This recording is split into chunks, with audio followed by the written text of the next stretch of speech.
Hey guys, welcome back to Fuel the Dream. On today's video, I really just wanted to talk about how the past year and a half has been for me because it's just been tough. I have suffered, I'd say, 3 losses, 2 business failures and 1 loss of an opportunity that I have spoken about in my life update video. So I am going to track back to, I'd say, 2022. My partner and I and someone else, we started a tuck shop business where we were running a tuck shop in a school.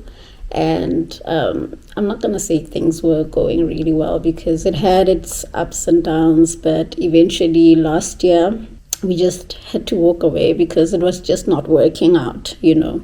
At the time I had already decided that I want to take a year off from fashion. I wanted to go on a sabbatical for 1 year. And I spoke to my partner about it. I'm like, listen, I need a break from fashion because this is really not working out for me. I don't know what to do. I need your help, you know.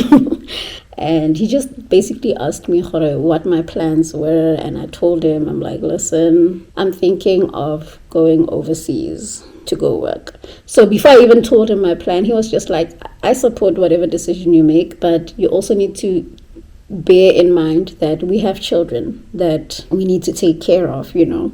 We need money, guys. I told him that no, I do not plan to just sit around and do nothing. I'm thinking of going to work overseas for a year and then I'll come back. Anyway, he was like, nah, that's fine. If you need me to stay with the kids, it's fine, I'll do that. That was the decision that we made, and we started planning around that. And I ended up getting the job, but unfortunately I could not leave because I found out that I was pregnant literally 3 weeks before I was supposed to leave. You guys, I do not want to lie, that broke me, you know.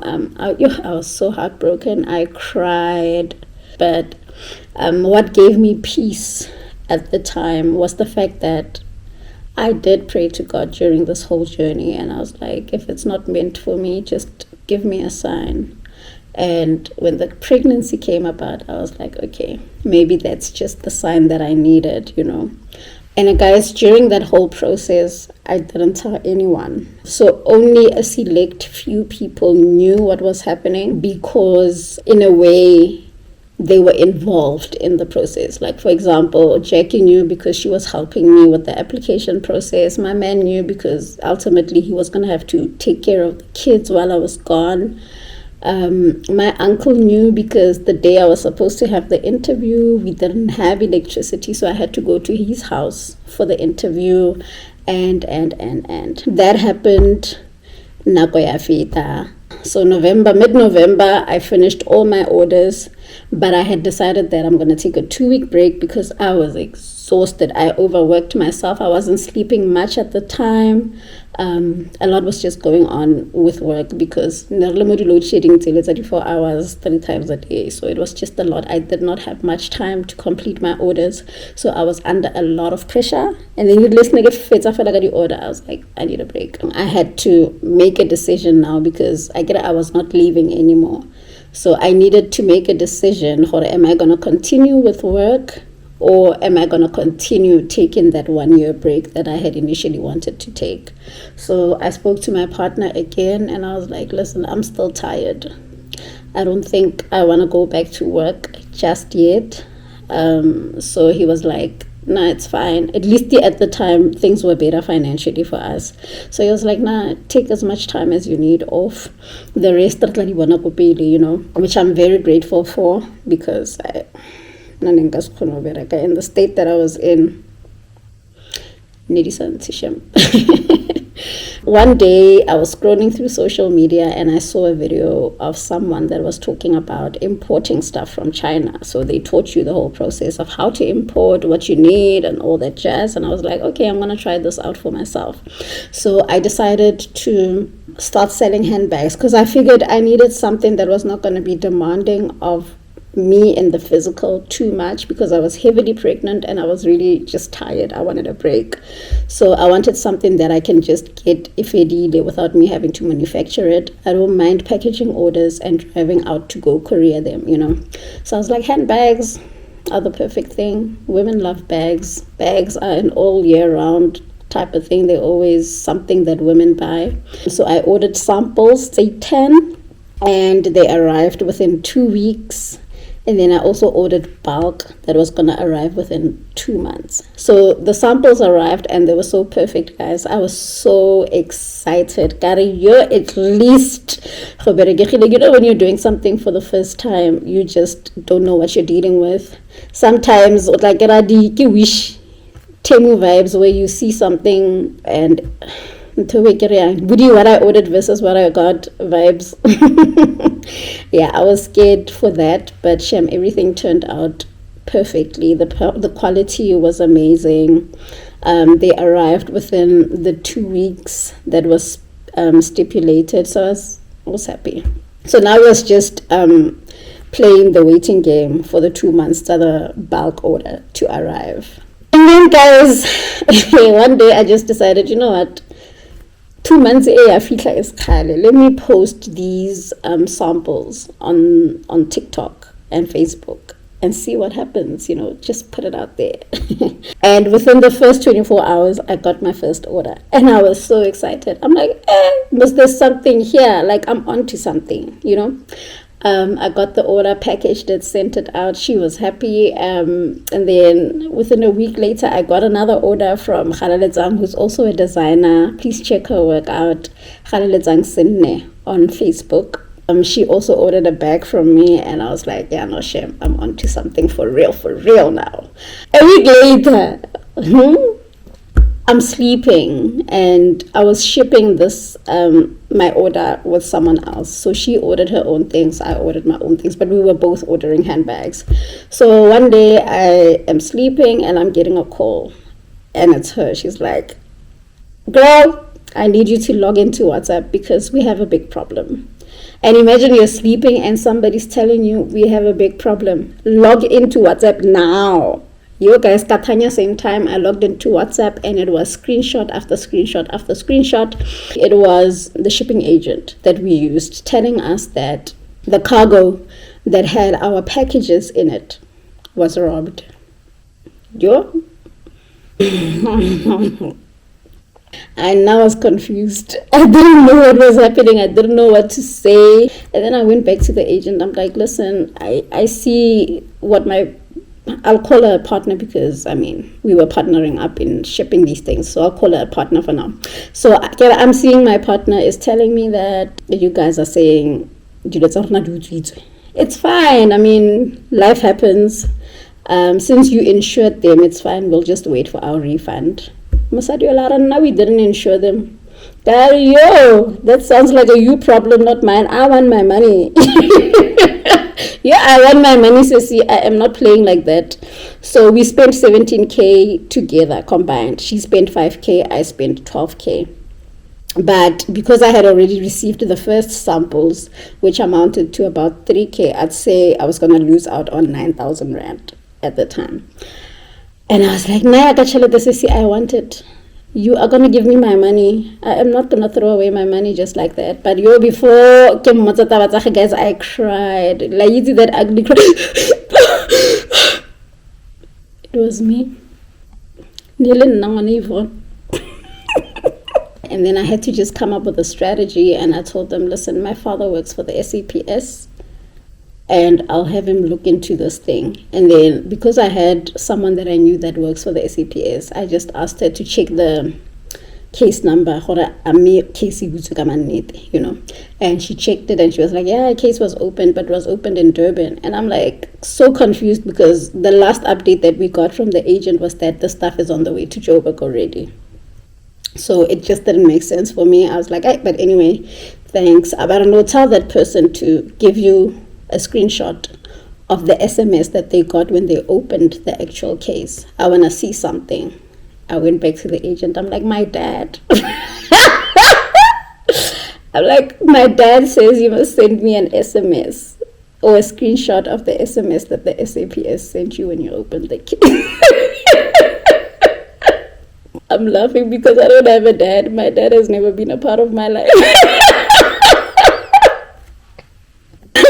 But anyway, guys, I had to come up with a lie, okay? And then she didn't send me the SMS. But after that, I just went on social media and I saw someone, these people did the same thing to her, you know. So she was just fighting them and basically trolling them and trashing them on social media. Guys, stay away from this company, blah, blah, blah, blah, blah.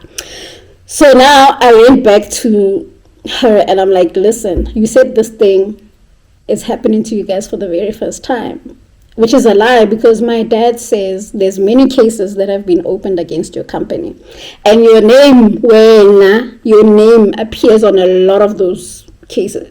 She was like, me? Are you sure? I'm like, yes, your name appears on a lot of it. Yeah, I can't believe I did this, but I needed my money. She was like, okay, no, it's fine. I'll talk to my boss. She spoke to the boss. The boss was like, nah, it's fine. We'll give you guys your shipping fee back. I'm like, shipping 4,000 out of 17,000. 4,000 I'm gonna get 2,000. I'm not losing 9,000. I'm not losing 7,000. I want my full refund. So I told him, like, listen, I want my full refund. Otherwise, my dad is gonna take this one on. A few days later, we ended up getting the full refund. But the day that we got the news the cargo was robbed, you guys, I cried. I cried, and my mom was around. She gave me the money for these samples. So I was like, Mama, so I want it back, you know. But anyway, the same day, and I was just praying. I told my man, also, I really don't know what God wants me to do with my life. Everything that I try just doesn't seem to work out.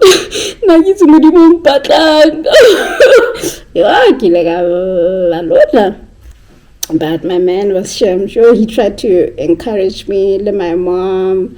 They were like, yes, Kawara, things will work out, we'll figure it out. So remember, I said I was praying. I get, oh God, like, I really don't know what you want me to do with my life.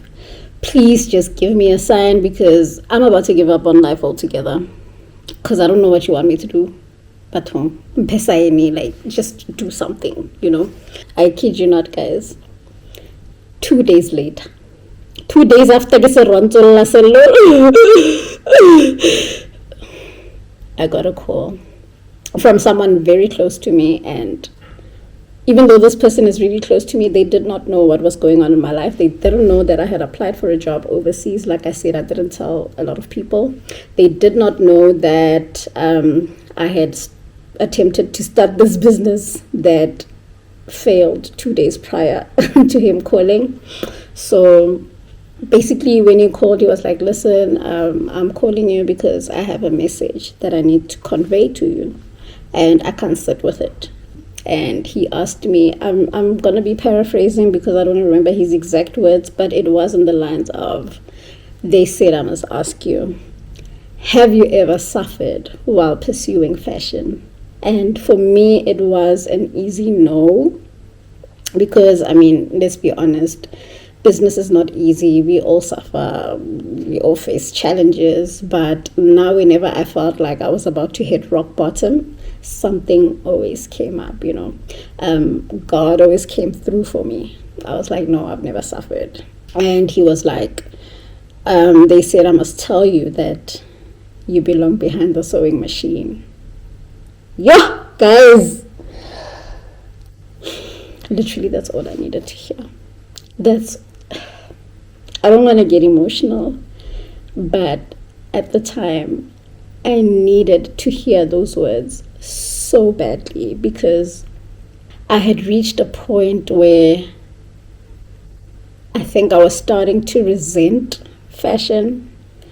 I wanted nothing to do with fashion, and which was weird because not growing up since primary, I've always known that I wanted to be a designer, and my entire life was built around me trying to realize that dream, you know.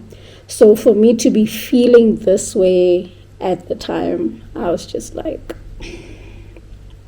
I felt like it was the end of me as I know myself. But anyway, that's what he said. And then he also mentioned something about teaching. And that's where I got confused, because the job overseas had something to do with teaching. But I was like, you said I belong behind the sewing machine. Yeah, and teaching is an for. But then I had a little light bulb moment, and I was like, fuel the dream. In its core is about teaching and essentially making a designer's life easier than how I had it when I was starting out, and even now. So I just had to put 2 and 2 together, and I'm like, I need to pursue brand fuel the dream, and I just need to stay the course. Guys, and then 3 days later, guys, I'm not even joking. I'm not even lying to you guys. 3 days later, as I was cleaning, and I remember I was kitchen right now because I was closer to the kitchen door and I was busy sweeping the floor. And then this idea came about. And this is the idea that I'm going to share in the next coming videos. Yo, guys, did I not run to the bedroom to tell my partner? I'm like, babe, I just came up with this idea. What do you think of it? He's like, yo, yeah, no, the industry definitely needs something like that. Well, I felt like all the pieces were just coming together, And now, more than ever, the vision is very clear, and I'm going to give my heart and my soul and everything that I've got, into pursuing this dream, making sure that it comes to life. But yeah, anyway, that is how I found out that I was truly meant to be in the fashion industry, and I was truly meant to pursue fashion, and that is really where my purpose lies. So I'm excited for what is to come moving forward, and I hope you guys can join me on this journey. And yeah, if you're a designer, please do follow.